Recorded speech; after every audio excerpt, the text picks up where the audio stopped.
The Cyclone Nivar has made a late-night landfall near Puducherry. The tropical storm has weakened from a very severe cyclonic storm to a severe cyclonic storm with a wind speed of 100 to 110 kilometers an hour, gusting up to 120 kilometers per hour, according to the Weather Office.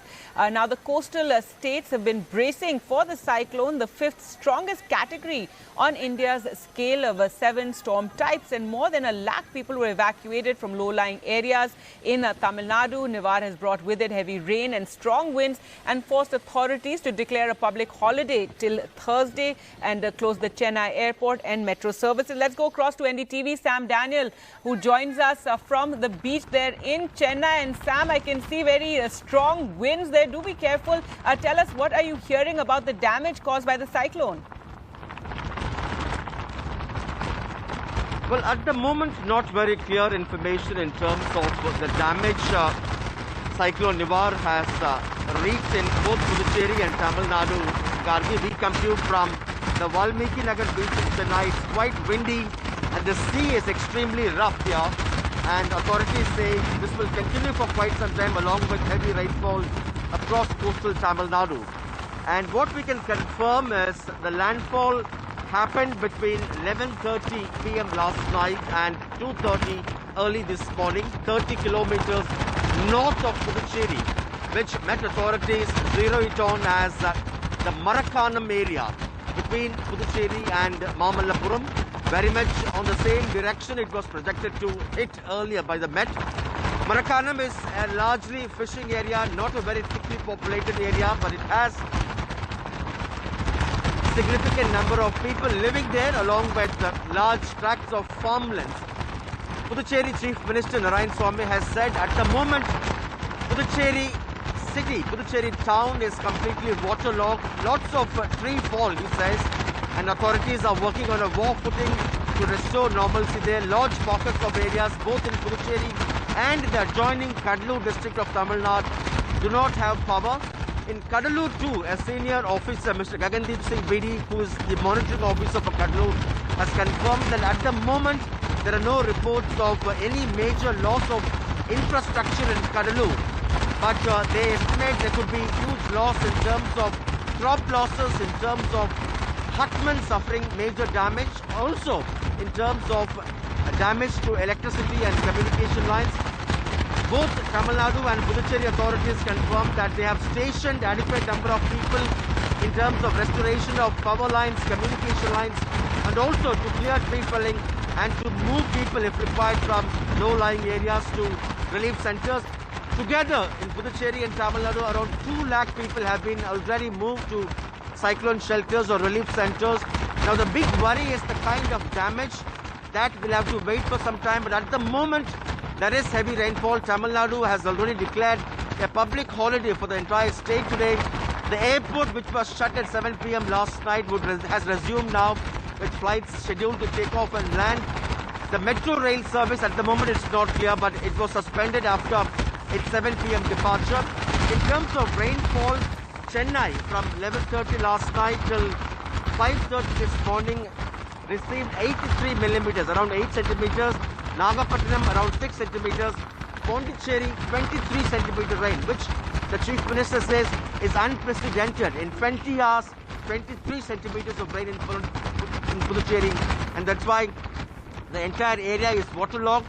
The Minister in Tamil Nadu in charge of disaster management, Uday Kumar, has said in the course of the day, the Chief Minister will make it public the estimated loss in terms of crop, in terms of property, in terms of infrastructure, and that the state government will do everything possible to restore normalcy as soon as, and to make sure those who suffered crop losses or property losses will also get relief as well as adequate compensation.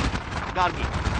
All right, Sam, thanks so much for that. And again, do stay safe. Very heavy winds there, very high-speed winds there, as you can see in Chennai. Sam Daniel there reporting from the Valmiki beach in Chennai. Well, to talk more about the cyclone, we're now joined by GP Sharma, President, Meteorology and Climate Change at SkyMet, K. Srikanth, founder, Chennai Rain's weather blog, and Professor Anil Gupta, National National Institute of Disaster Management. Thank you so much all for joining us. First to you, GP Sharma, tell us, what does it mean that the cyclone has been, has weakened slightly? So some good news there? Surely, Gagi, it's a good news. You see, after defying the timelines yesterday, this storm at least behaved in the last leg, both in terms of track as well as timings.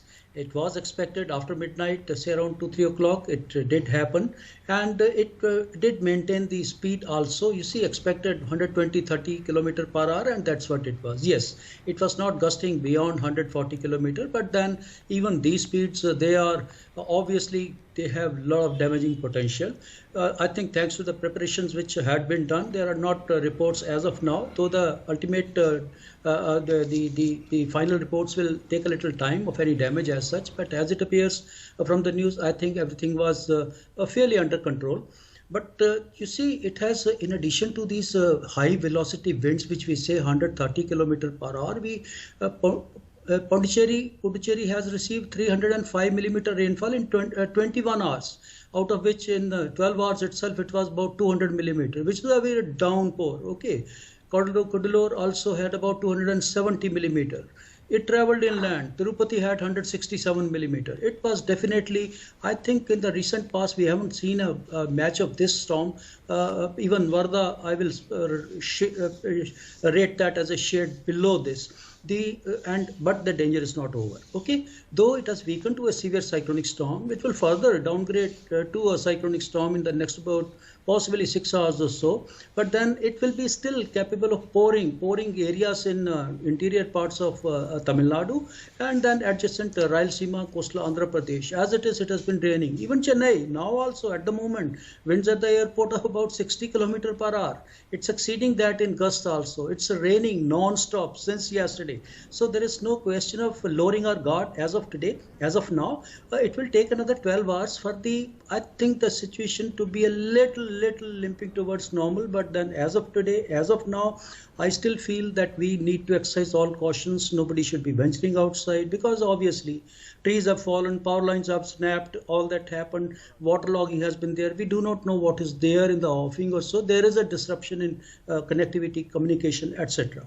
So I will advise that utmost caution to be there for the next at least about 6 to 12 hours. Yes, Gargi. Right. K. Shrikant, if you could share with us, what are the reports that you're getting? As we said, it's fortunate that the cyclonic storm has weakened, though heavy rain and high-speed winds are there. And, of course, there will be a lot of damage to, agriculture. Yeah, I mean, I think I just had a power cut, so I'll just try to shift to my power hotspot. Right. We can see that. Are you hearing anything regarding the situation? All right, we seem to have lost Mr. Shrikant because of that power cut that he was mentioning that he's just experiencing there in Chennai. Professor Anil Gupta, we've been discussing since yesterday about how India's preparedness for these cyclones has improved tremendously over the last couple of years, and even here in Tamil Nadu you had 1 lakh people actually being shifted in Puducherry as well. So managing these cyclones has become much better. Yeah, that's true. As my colleagues were referring to, that the cyclone is weakening, and certainly it is on that way. But only thing that the infrastructure damage has already taken place, and beside this, this is the on the path. There is a severe damage to natural resources also, and particularly agriculture related systems. There is a severe damage. So. Immediately there will be 2 things. One will be the relief and the kind of a rehabilitation, because a large number of people have been evacuated, and the people who have not been evacuated, their homes and their habitations also got damaged. So arrangements for them. Beside this, immediately the process of post-disaster damage and need assessment will start, so that state can allocate the resources from the state disaster response and mitigation fund, and from the center it is the National Disaster Response and Mitigation Fund. So now there is a difference between the earlier fund and the current fund. So now there will be money readily available for the reconstruction and rehabilitation work also. So this is the new paradigm from Government of India initiative in the recent past, this year only. So that will be these two processes will start. Beside this, relief will certainly the kind of humanitarian support and relief that will be at least next 15 days or 3 weeks. That will be the thing. But next 2 days are going to be crucial, particularly for identifying people where they are stranded and they have been relocated or what have to be done. So Right. these will be kind of priorities. Right, GP Sharma, now, it's become very, very important to track these weather systems in the last couple of years, especially when we talk about, the impact of climate change, warming, oceans, etc. We're going to see more and more of these extreme weather events, which is very important for us to, anticipate and prepare for. Oh yes, you see, barring last year when Tamil Nadu didn't see any significant system in this post-monsoon season, we have seen in 2015, 16, 17, 18, one after the other. That's how I believe the state preparedness has gone up, facing all these challenges one after the other. Actually, in 2016, there were two of them, one in November, one in December. Nada was in November and then Varda was in December, both severe cyclone, very severe cyclone. So we have learned over a period of time, and then obviously the preparatory system definitely is in place, and then we are able to take up this challenge, and that's what has happened. And as we are talking about these storms, though we still be cautious for another 24 hours or so, because it will be pouring still in the interior part of Tamil Nadu, Rayalaseema, Chittoor, Tirupati, Kurnool, Anantapur, this area, Nellore, Angol, coastal Andhra Pradesh, and then in any case, interiors of Tamil Nadu, they still remain under threat as such. You see, after this system moves away, let's keep our fingers crossed. There is another one following very, very shortly, break of just about 5 days or so. It should again be approaching. I feel again the rains are going to be very heavy. And as the models show, even beyond that also there is another system. Okay, so I would like to extend caution. Let us keep the preparations on. Okay, we will have a breather now after about 24 hours. Yes, right. Professor Gupta, when we talk about how we react to these weather systems now and how we're very good at the relief and rescue and anticipation of the storms, but there also needs to be some sort of long-term planning along the coastlines if we're going to be seeing more and more of these cyclonic storms taking place. A long-term thought in terms of the kind of development we allow along the coastline. That is very important point, and as I was referring to the new version of the response and mitigation fund, this M is added now, mitigation, and that will be that is very useful contribution and strengthening the state's initiative for future preparedness and future risk management. And particularly in this area where this the cyclone traveled is very important, because there are areas which are not usually flood prone areas, but there are low lying areas. So that is the reason because of the downpour there will be prolonged inundation. So these kind of risks are there. So we have to keep that in mind for the future also. All right, Srikanth is back with us. Great to have you back on the show, Srikanth. So tell us, what are you hearing regarding reports coming in from Chennai? And also we were talking about how we need to prepare better for these weather systems, and also water management needs to be better. See, first and foremost, I think there's going to be a important change in how the entire thing happens, because of global warming and ocean warming, extreme weather events are here to stay. So we'll have to be prepared for that. When I say extreme weather events, it's both in terms of summer and in terms of events like cyclone or extreme rainfall episodes.